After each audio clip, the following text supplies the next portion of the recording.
چچا سائیں کا جنازہ ہو گیا اس کے بعد جمیل زینب کے پاس آیا جو بالکل خاموش بیٹھی ہوئی تھی۔ سر پر چادر نہیں تھی اور بال بکھرے ہوئے تھے۔ وجاہت کی والدہ ان کے پاس ہی تھی۔ جمیل کو آتے دیکھ کر وہ اٹھ گئی۔ زینب کچھ کھا لیجیے، آپ نے صبح سے کچھ نہیں کھایا۔ زینب کے بال سنوارتے ہوئے یہ بہت نرم لہجے میں زینب سے مخاطب تھے جو ان کی شخصیت کا خاصہ تھا۔ زینب نے ان کی طرف خالی خالی نظروں سے دیکھا اور پھر شدت سے رونا شروع ہو گئی۔ جمیل کے سینے سے لگی زینب کی چیخیں حویلی والے بھی سن رہے تھے۔ بس زینب، آپ کو حوصلہ کرنا ہے، اتنی مضبوط ہیں آپ۔ ہم نے چچا سائی سے وعدہ پورا کرنا ہے کہ ہم ہمیشہ خوش رہیں گے۔ اگر آپ ایسے رونا شروع کر دیں گی تو چچا سائی کو بہت زیادہ دکھ ہوگا۔ وہ آپ کو ہمیشہ خوش دیکھنا چاہتے تھے۔ جمیل، وہ بہت دکھی تھی۔ ان کے دکھ کا اندازہ ہے مجھے، وہ میرے لیے بہت پریشان رہتے تھے۔ زینب، وہ آپ کو میرے پاس چھوڑ کر گئے ہیں۔ وہ جانتے تھے کہ انہوں نے اپنی بیٹی کو مضبوط ہاتھوں میں چھوڑ دیا ہے۔ اب میں آپ کو کبھی اکیلا نہیں کروں گا۔ میں کبھی چچا سائی کو دکھ نہیں دوں گا۔ آپ ہمیشہ میرے پاس محفوظ رہیں گی۔ ہم نے حویلی سے واپس اپنے گھر جانا ہے۔ اس حویلی میں ہماری کوئی جگہ نہیں۔ اب رونا بند کیجیے، کھانا کھائیے اور تیاری کیجیے۔ ہم نے صبح یہاں سے نکلنا ہے۔ جمیل نے روٹی کا نوالا انہیں کھلایا۔ تھوڑی دیر پہلے جمیل کی اپنے والد سے شدید بحث ہوئی تھی۔ سمجھا اسے شہیر، کیوں اس لڑکی کے پیچھے اپنی حویلی چھوڑ رہا ہے؟ اب تو اس کا چچا بھی جا چکا ہے، پڑی رہے گی وہ لڑکی اس حویلی میں کسی کونے میں۔ میں نہیں چاہتا کہ حویلی کا وارث جگہ جگہ بھٹکے۔ اسے کہہ واپس آ جائے۔ جو اس دنیا سے گیا ہے نا، وہ آپ کا چھوٹا بھائی تھا بابا۔ میں اپنے چچا کی بیٹی کو کبھی بے یار و مددگار نہیں چھوڑوں گا۔ جا رہا ہوں میں شہر، اس جائیداد کی مجھے کوئی ضرورت نہیں۔ چھوٹے، ایسی باتیں نہ کر، سب کچھ تیرا بھی تو ہے۔ نہیں لالا، میں یہاں نہیں رہوں گا مزید۔ جہاں میری بیوی کی کوئی عزت نہیں، وہاں رہ کر میں کیا کروں گا؟ آپ سب میرے لیے ہمیشہ قابل احترام رہیں گے۔ جمیل خاموشی سے واپس چلے گئے اور اس کے بعد صرف اپنے والد کی وفات پر یہ حویلی آئے، تھوڑی دیر کے لیے، اور پھر کبھی نہ لوٹے۔ جمیل نے اپنا شہر بھی تبدیل کر لیا، اس لیے شہیر بھی اپنے چھوٹے بھائی کو ڈھونڈتے ہی رہے۔ نائل علیزہ کے پاس روم میں آئے جو پچھلے کئی دنوں سے ان سے ناراض تھی۔ نائل نے ان کو منانے کی بہت کوشش کی مگر علیزہ نے ان کی طرف دیکھنا بھی گوارا نہ کیا۔ لیزا، کھانا کھا لیں، آپ ایسے کھانے سے تو ناراض مت ہوں۔ نائل نے کھانے کی ٹرے ان کے آگے کی اور پانی کا گلاس انہیں پلانا چاہا جو علیزہ نے جھٹک دیا۔ نہیں کھانا مجھے کچھ، آپ ہیں ہی ظالم۔ آپ کی نام نہاد محبت کو میں دیکھ چکی ہوں۔ اگر آپ مجھ سے محبت کرتے تو مجھے میرے گھر لے جاتے، مگر آپ لوگوں کے لیے اپنی روایات زیادہ اہم ہیں، انسانی جذبات نہیں۔ میرے نزدیک مت آئیے، مجھے آپ جیسے شخص کے ساتھ رہنے کا کوئی شوق نہیں ہے۔ لیزا، آپ کیوں نہیں سمجھتی؟ اگر ہم وہاں نہیں گئے تو بعد میں چلے جائیں گے۔ اس وقت اگر میں آپ کو آپ کے گھر لے جاتا تو حویلی میں بہت بڑا مسئلہ کھڑا ہو جاتا۔ سب سمجھتے کہ میں نے اپنی ماں کا حکم نہیں مانا ہے۔ سب حویلی میں آپ کے خلاف ہو جاتے۔ مجھے آپ کی اس حویلی میں کسی کی حمایت کی ضرورت بھی نہیں۔ یہاں سے چلے جائیے، میں نے کہا۔ مجھے آپ کی شکل بھی نہیں دیکھنی۔ آپ کیا سمجھتے ہیں شاہ کہ میں ہر دفعہ آپ کی باتیں مان لوں گی؟ ہرگز نہیں۔ میرا بس چلے تو میں یہاں سے اتنی دور چلی جاؤں کہ کبھی واپس مڑ کر نہ دیکھوں۔ نائل نے کھانے کی ٹرے سائڈ پر رکھی۔ لیزا، ہم نے آپ کو اس حویلی میں مکمل آزادی دی ہے، مگر آپ حویلی کی روایات کے مطابق باہر نہیں جا سکتی ہمارے بغیر۔ آپ سمجھتی کیوں نہیں ہیں؟ آپ اب شاہ بی بی ہیں۔ میں ایک قیدی ہوں اس حویلی کی، میں جانتی تھی۔ میرے نصیب میں قید لکھی جا چکی ہے، مگر وقت بدلے گا شاہ، اور دیکھنا آپ کی اپنی اولاد کی اس حویلی کی در و دیوار ہلا دے گی۔ نائل ہمیشہ کی طرح علیزہ کو منانے کی کوشش کرتے رہے۔ نائل نے جب علیزہ کو پرائیویٹ پڑھایا تو بیجی نے بہت زیادہ مخالفت کی، مگر نائل نے پھر بھی علیزہ کو BA کروا لیا۔ شادی کے 1 سال بعد میر علیزہ کی زندگی میں آیا، جسے علیزہ بالکل بھی محبت نہیں کرتی تھی۔ میر سارا دن روتا رہتا، زرینہ میر کو سنبھالتی۔ میر رو رہا تھا جبکہ علیزہ آرام سے بیٹھی اپنے کالج کے کام میں مصروف تھی۔ بیوی جی، شاہ جی رو رہے ہیں، انہیں بھوک لگی ہے شاید۔ زرینہ نے میر کو علیزہ کی گود میں ڈالا۔ میر ماں کی گود کو ترس جاتا تھا۔ کبھی کبھی علیزہ کو میر پر بہت زیادہ پیار آتا اور کبھی کبھی اتنا زیادہ غصہ کہ اگر میر کو اٹھایا ہوا ہوتا تو پٹخ دیا کرتی تھی اسے۔ میر کتنا پیارا ہے زرینہ، میر کو سلاتے ہوئے علیزہ اپنی ملازمہ سے پوچھ رہی تھی، جو اس حویلی میں علیزہ کے لیے بہت بڑا سہارا تھی۔ یہ دانیال کی والدہ تھی، جنہوں نے ہمیشہ علیزہ کو اپنی جو چھوٹی بہن ہی سمجھا۔ جی بی بی، بالکل اپنے بابا پر ہے میر زائیں۔ نہیں، میں ہرگز نہیں چاہتی کہ میرا بیٹا اپنے باپ پر جائے۔ تم دیکھنا، ایک دن میرا بیٹا میری ہر بات مانے گا۔ میں اسے ایسا بناؤں گی کہ یہ اس خاندان سے نفرت کرے گا۔ بی بی، کیسی باتیں کر رہی ہیں آپ؟ اگر کسی نے سن لیا تو بہت بڑا مسئلہ ہوگا۔ آپ جانتی تو ہیں نا بیٹی، پہلے ہی آپ کے ساتھ کتنی زیادہ مخالفت رکھتی ہیں۔ تو میں کیا کروں؟ وہ اپنا غصہ اپنے بیٹے کو دکھایا کریں۔ میرے نزدیک وہ ایک ظالم عورت ہیں۔ کیا تم نے کبھی ان کا رویہ نہیں دیکھا ملازموں کے ساتھ؟ کس طرح انہیں ٹریٹ کرتی ہیں؟ ایسا لگتا ہے کہ ملازم انسان ہی نہیں ہے۔ غرور ہے ان میں بہت زیادہ۔ بی بی، ہم کیا کر سکتے ہیں؟ تم دیکھنا، ان کا غرور بہت جلد ختم ہوگا۔ میرا بیٹا اس خاندان میں تبدیلی لائے گا۔ علیزہ نے سوئے ہوئے میر کے گالوں کو چوما۔ ایک ماں اپنے بیٹے سے کبھی نفرت نہیں کر سکتی، مگر حالات میں علیزہ کو ایسا کرنے پر مجبور کر دیا۔ یہ کالج کی فیئرویل پارٹی تھی۔ مہرماں اور زہرہ دونوں پارٹی میں آئی ہوئی تھیں۔ مہرماں بہت زیادہ خوبصورت لگ رہی تھی۔ اسلام آباد کے PC ہوٹل میں یہ پارٹی رکھی گئی تھی۔ کالے رنگ کا خوبصورت فراک پہنے مہرماں بہت پیاری لگ رہی تھی۔ سلور رنگ کے چھوٹے چھوٹے ٹاپس کانوں میں سجائے، بال رول کیے مہرماں شہزادی جیسی خوبصورت لگ رہی تھی۔ ہاتھوں میں اپنے بھائی کی دی ہوئی خوبصورت انگوٹھی پہن رکھی تھی، جو اسے ارسلان نے اس کی 18ویں سالگرہ پر دی تھی۔ زہرہ نے بھی اس کے ساتھ کاہی کالے رنگ کا فراک پہنا تھا۔ مہرماں پارٹی کی جان تھی۔ اس نے ایک ڈرامے میں حصہ لیا تھا جس میں یہ ایک شہزادی کا کردار ادا کر رہی تھی۔ بیک اسٹیج اسے زہرہ نے بلایا کہ میڈم بلا رہی ہیں، کپڑے چینج کرے۔ پارٹی میں یہ کالے رنگ کے کپڑے پہن کر آئی تھی، مگر اس سے خوبصورت سفید رنگ کا لباس پہننا تھا جو شہزادی کا روپ تھا۔ یہ سفید رنگ کا خوبصورت لباس پہن کر آئی، سر پر تاج پہن رکھا تھا۔ مہرماں جیسے ہی ہال میں داخل ہوئی، سب لوگوں کی نظر اس پر پڑی۔ مہرماں میوزک کا انتظار کر رہی تھی جب اسے اسٹیج پر جانا تھا۔ کالج کی ہی ایک لڑکی لڑکا بنی تھی۔ یہ لوگ پرانے دور کے کسی شہزادی کا کردار نبھا رہے تھے۔ وجاہت سارے ڈرامے کے دوران مہرماں کی طرف دیکھتا رہا، جو ایک ادا سے اپنے بال آگے کرتی اور اپنی لائنیں بولتی۔ سب سے خوبصورت مہرماں تب لگتی جب اس پر پھولوں کی بارش ہوئی اور یہ پریوں کی طرح اس میں گھومی۔ پھولوں سے نکلی ایک کلی کی طرح بن گئی تو ایک شاعر کی غزل کی طرح۔ تیری جھکی پلکیں میرا بےتاب دل، تو بن گئی میری ایک غزل کی طرح۔ مہرماں نے اپنے قدم روکے اور لائٹ اس پر پڑی۔ وجاہت مہرماں کی جھکی ہوئی پلکیں دیکھ رہا تھا۔ ایک لمحے وجاہت کا دل کیا کہ اٹھے اور مہرماں کو ساری دنیا سے چھپا لے، مگر پھر خاموشی سے بیٹھا اس حسن پیکر کو دیکھتا رہا۔ ڈرامے کے اختتام پر مہرماں چہکتی ہوئی نیچے اتری۔ سب لوگ لنچ کر رہے تھے۔ شازیہ مہرماں کو ہی دیکھ رہی تھی۔ نہ جانے اس کو دیکھ کر کیوں شازیہ کی آنکھوں میں شناسائی کا ایک رنگ آتا، جسے جاننے کے لیے شازیہ بہت زیادہ بے تاب تھی۔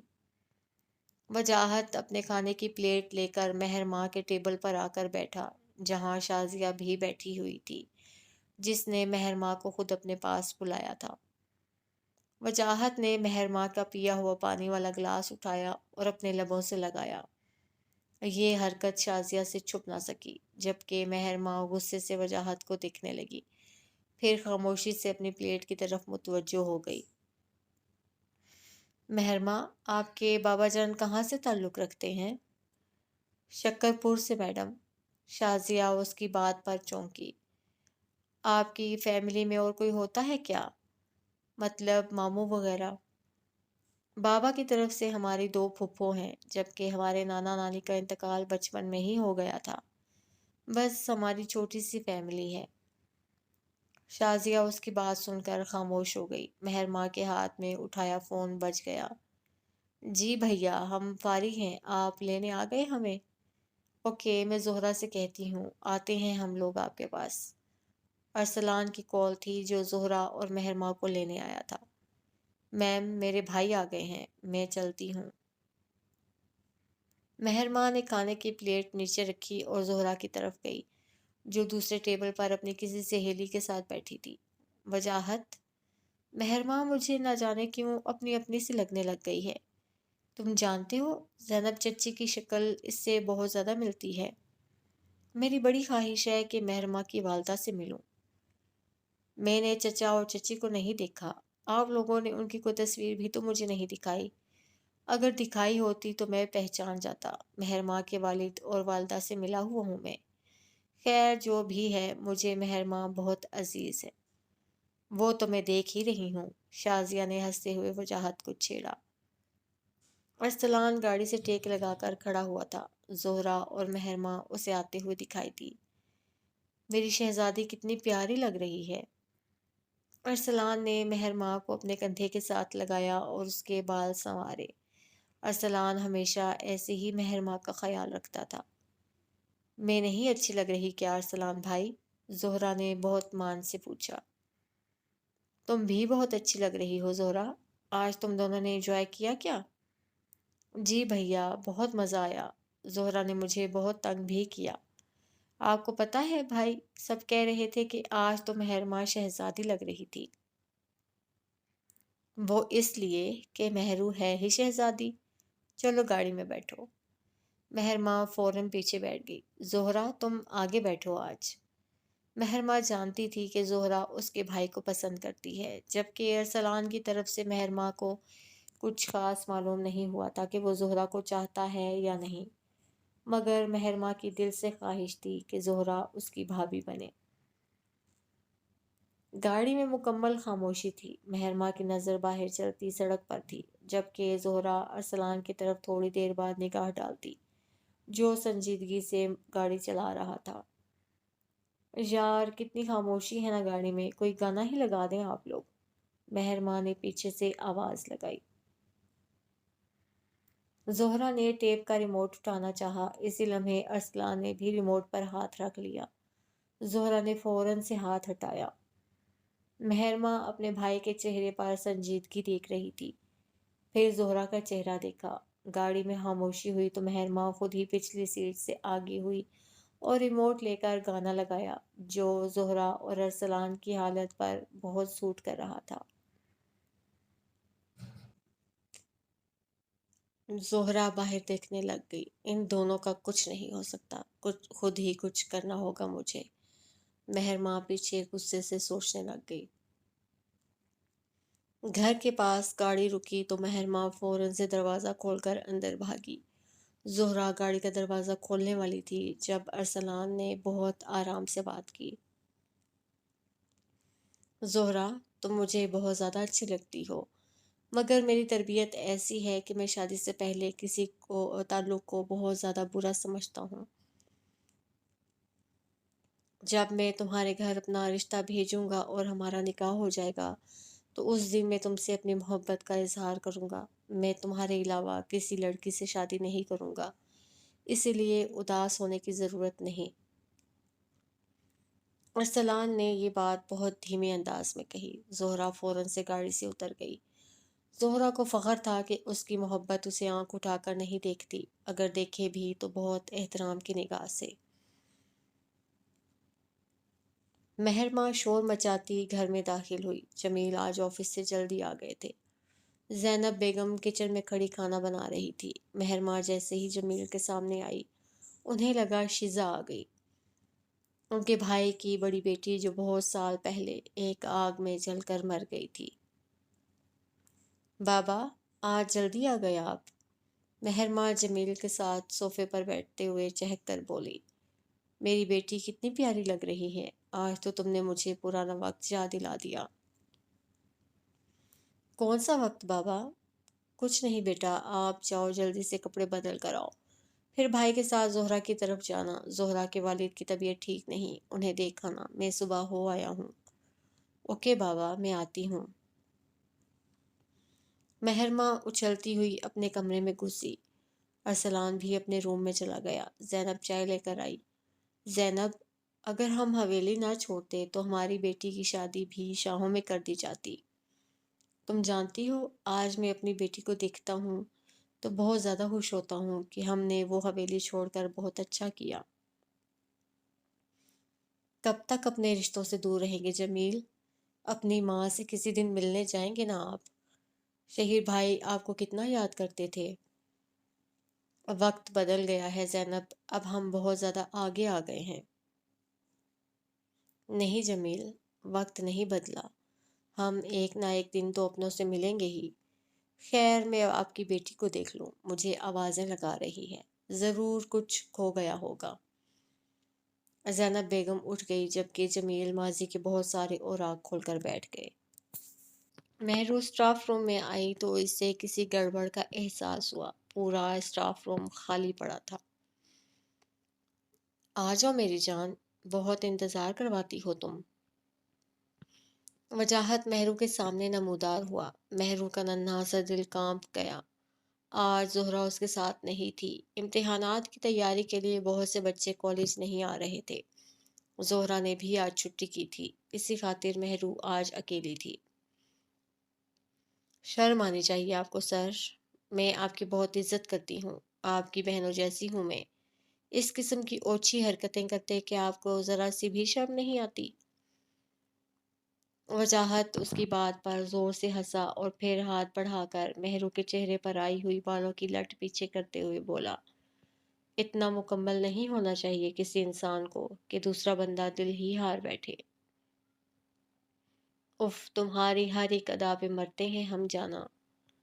جسٹ شٹ اپ، دور ہٹیں، میں نے ہمیشہ اپنے اساتذہ کا بہت احترام کیا ہے، آپ نے تو احترام لفظ کی ہی لاج ختم کر دی ہے۔ چھوڑ دے میرا پیچھا، دیکھ لے میرے بندھے ہوئے ہاتھ۔ ارے ارے میری مہرو، میری معصوم جان، ایسے مت کرو، تمہیں تو عزت مانتا ہوں اپنی، اپنی عزت پر نگاہ غلط نہیں رکھ سکتا مہرو، تمہیں دل میں بسایا ہے، بس تم پیپر دے کر فارغ ہو، پھر تمہیں اپنے ساتھ اپنے گاؤں لے جاؤں گا، جہاں تمہاری جگہ ایک رانی کی ہے۔ پلیز وجاہت چودھری، میرا پیچھا چھوڑ دیں، میرا رشتہ طے ہے، اور میں اپنے ہونے والے شوہر سے… اس کی بات مکمل ہونے سے پہلے ہی وجاہت نے اپنے ہاتھ مہرو کے منہ پر رکھ لیا۔ خبردار، جو اپنی زبان سے کسی غیر مرد کا نام لیا، مجھے زبان چلانے والے لوگوں سے سخت نفرت ہے۔ تمہیں رعایت صرف میرے دل نے دی ہے، اپنے اس دماغ میں بٹھا لو کہ تم صرف وجاہت چودھری کی چودرائن بنے ہو۔ مہرو کی آنکھوں سے آنسو نکل کر وجاہت کے ہاتھوں پر گرے۔ نانا میری جان، آنسو نہیں، میں تو تمہارا دیدار کرنا چاہتا تھا صرف۔ خیر، بے جی کو انکار کرنے کی ہمت مت کرنا، ورنہ کسی کا لحاظ کیے بغیر اٹھا کر لے جاؤں گا۔ جاؤ، جا کر آرام کرو، کالج آنے کی ضرورت نہیں، پیپر کی تیاری کرو اچھے سے، شادی کے بعد تم نے گھر سے ہی پڑھنا ہے، ساری تیاری کر لی ہے اپنی جان کی تعلیم کی میں نے۔ وجاہت نے مہرو کو چھوڑا جو ڈر کے مارے کانپ رہی تھی۔ مہرو اس کی بات مکمل سنے بغیر ہی بھاگ گئی۔ وجاہت ابھی بھی اپنے ہاتھ پر اپنی جان کا لمس محسوس کر رہا تھا۔ مہرو نے وجاہت سے پیچھا چھڑوانے کو کہا تھا کہ میرا رشتہ طے ہے، ایسا کچھ بھی نہیں تھا۔ ماضی شیزا وجاہت کی سب سے بڑی بہن تھی جو شہیر چودھری کو بہت زیادہ عزیز تھی۔ شہیر چودھری اکثر اوقات بڑے شاہ سے ملنے جایا کرتے تھے تو اپنے ساتھ اپنی بیٹی کو بھی لے جاتے تھے۔ یہ اپنی بہن سے تو نہ مل پاتے مگر شیزا امارا کے بہانے پھوپھی سے مل لیتی۔ امارا شاہ راحیل شاہ کی بیٹی تھی۔ یہ شیزا سے 3 سال بڑی تھی اور ان کی دوستی نائل کی شادی پر ہوئی۔ آج بھی شیزا پھپھو سے ملنے آئی ہوئی تھی۔ یہ اس وقت 16 سال کی تھی جبکہ امارا 19 برس کی۔ ارے امارا تم رو رہی ہو، کیا ہوا؟ امارا نے جیسے ہی شیزا کو دیکھا اس کے گلے لگ گئی اور زور زور سے رونا شروع ہو گئی۔ کیا ہوا امارا، سب ٹھیک تو ہے نا؟ کچھ بھی ٹھیک نہیں ہے شیزا، بابا میری شادی کر رہے ہیں، وہ بھی مجھ سے 10 سال بڑے لڑکے کے ساتھ۔ کیوں امارا، ابھی تو تم بہت چھوٹی ہو۔ بڑے شاہ کہتے ہیں جب لڑکیاں جوان ہو جائیں تو ان کی شادی کر دینی چاہیے۔ بابا کہتے ہیں کہ بڑے شاہ ٹھیک کہتے ہیں، میری شادی جلد از جلد کر دینی چاہیے، اس لیے انہوں نے لڑکا ڈھونڈ لیا ہے اور 1 ہفتے بعد میری شادی ہے۔ میں شادی نہیں کرنا چاہتی، تم میری اس لڑکے سے ملاقات کروا دو، میں خود اسے منع کر دوں گی۔ میں کیسے تمہاری ملاقات کروا دوں؟ میں تو اس کو جانتی بھی نہیں، اور ویسے بھی ہم لوگ صرف 2 دنوں کے لیے آئے ہیں یہاں پر، پھر واپس چلے جائیں گے۔ تم میرا پیغام میری ملازمہ زرینہ کو دے دو، یہ خط۔ زرینہ ان کی حویلی جاتی رہتی ہے، اس سے کہنا کہ یہ خط چھوٹی بیوی نے دیا ہے۔ آج کل بیجی انہیں علیزہ چچی کے پاس نہیں جانے دیتی، ورنہ میں خود ہی انہیں یہ خط دے دیتی کہ وہ اس لڑکے کو دے دیں جس سے میرا رشتہ ہوا ہے۔ تم کسی طریقے سے سرونٹ کوارٹر میں جاؤ اور ان کو یہ خط پکڑا دو۔ ٹھیک ہے، میں کوشش کرتی ہوں۔ شیزا بچی تھی، اسے نہیں معلوم تھا کہ یہ چھوٹا سا اقدام کتنی بڑی مصیبت لے آئے گا۔ شیزا سرونٹ کوارٹر گئی اور وہاں جا کر زرینہ کو یہ خط دے آئی، مگر اس خط نے نہ صرف زرینہ کی زندگی برباد کر دی بلکہ شیزا زندگی کو بھی آگ لگا دی۔ لڑکے والے خط لے کر بڑے شاہ کے پاس آ گئے۔ بڑے شاہ کو جب معلوم ہوا کہ زرینہ نے یہ خط لڑکے تک پہنچایا ہے تو وہ فوراً ہی زرینہ کے پاس پہنچے۔ بدذات، تیری ہمت کیسے ہوئی کہ تو ہماری حویلی کی بیٹی کی طرف سے ایسے خط اس کے سسرال میں دیتی پھرے؟ تجھے کس نے یہ خط دیا تھا؟ کیا ضرورت تھی تجھے اس حویلی میں ہمیں بدنام کرنے کی؟ تو نے یہ نہیں سوچا کہ سالوں سے تیرا خاندان ہمارا غلام ہے؟ ہم تیرا کیا حشر کریں گے پکڑے جانے پر؟ زرینہ نے اپنی زبان پر قفل لگا لیا تھا کیونکہ یہ جانتی تھی کہ اگر یہ بولی تو اب امارا اور شیزا دونوں کی زندگی برباد ہو جائے گی۔ مگر زرینہ کے شوہر جو پیچھے کھڑے ہوئے تھے وہ غلطی سے بول پڑے۔ سائیں، شیزا نانی آئی، یہ لڑکی خط دینے آئی تھی اسے۔ بڑے شاہ نے جیسے ہی شیزا کا نام سنا انہیں بہت زیادہ طیش آیا۔ امارا کو تو سزا ملنی ہی تھی، ساتھ ساتھ شیزا کو بھی سزا ملنے والی تھی۔ انہوں نے پیچھے کھڑے اپنے نوکر کو فوراً حکم دیا، لے جاؤ اس بدذات کو اور زندہ دفنا دو، بتا دو سب لوگوں کو کہ ہمارے ساتھ غداری کرنے والوں کو کیا سزا دی جاتی ہے۔ شاہ بڑے غصے میں نکلے۔ زرینہ منتیں کرتی رہ گئی مگر اس معصوم کو زندہ دفنا دیا گیا۔ علیزہ ان سب باتوں سے بالکل لا علم تھی، وہ نہیں جانتی تھی کہ شیزا کے ساتھ کیا ہونے والا ہے اور امارا کے ساتھ بھی۔ بڑے شاہ امارا کے کمرے کی طرف گئے جہاں امو بھی بیٹھی ہوئی تھی۔ امارا، تمہاری ہمت کیسی ہوئی اتنی گری ہوئی اور نیچ حرکت کرنے کی؟ تم نے ہماری روایات کو ختم کر ڈالا ہے، ہم کتنے رسوا ہوئے ہیں زمانے میں ایک تمہاری وجہ سے۔ بڑے شاہ نے آتے ہی امارا کو مارنا شروع کر دیا۔ ابو رحم کریں، بچی ہے، کیا ہو گیا ہے آپ کو؟ خاموش بہو، تم بیچ میں نہیں بولو گی، اسے ہم زندہ دفنا دیں گے تاکہ آنے والی نسلوں کی کوئی بیٹی یہ حرکت نہ کر پائے۔ بڑے شاہ نے امارا کو دھکا دیا، بیجی بھی کمرے میں آئی۔ یہ تھی تمہاری تربیت بہو، ہمیں زمانے بھر میں رسوا کر دیا، ایسی بیٹیوں کو پیدا ہونے سے پہلے ہی مار دینا چاہیے۔ بیجی یہ ظلم نہ کریں، بچی ہے، اس سے غلطی ہو گئی، میں معافی مانگتی ہوں۔ ہمارے ہاں معافی جیسا لفظ استعمال نہیں ہوتا، ملازمہ لے جاؤ اسے باہر، میں دیکھتی ہوں کیسے نہیں ملتی اسے سزا۔ بے جی نے امارا کو کمرے سے باہر بڑے شاہ کے پاس بھیج دیا۔ امو نے فوراً فون اٹھایا اور راہیل اور نائل کو کال کی جو آفس میں تھے۔ راہیل فوراً آئیے، ابو جان ہماری بیٹی کو مار دیں گے، وہ بہت ظالم ہیں۔ راہیل اور نائل دونوں اسلام آباد آئے ہوئے تھے۔ کیا کہہ رہی ہو تم؟ کیا ہو گیا ہے میری بیٹی کو؟ اس سے چھوٹی سی ایک غلطی ہو گئی، آپ فوراً پہنچے۔ ابو اسے لے گئے ہیں، کوئی مدد نہیں کر رہا۔ علیزہ کو بھی کمرے میں بند کروا دیا ہے اور میرے کمرے کا دروازہ بھی بند ہے۔ تم پریشان نہیں ہو، میں اور نائل آتے ہیں۔ امو فون بند کر کے بیٹی کی سلامتی کی دعا مانگتی رہی۔ ادھر علیزہ حیران تھی کہ آج کس خوشی میں ان کے کمرے کا دروازہ لاک کر دیا گیا۔ نائل بھی گھر میں نہیں تھے اور ان کے کمرے کا فون بھی کاٹ دیا گیا۔ علیزہ حیران تھی کہ آج ان کے ساتھ کیا ہونے والا ہے۔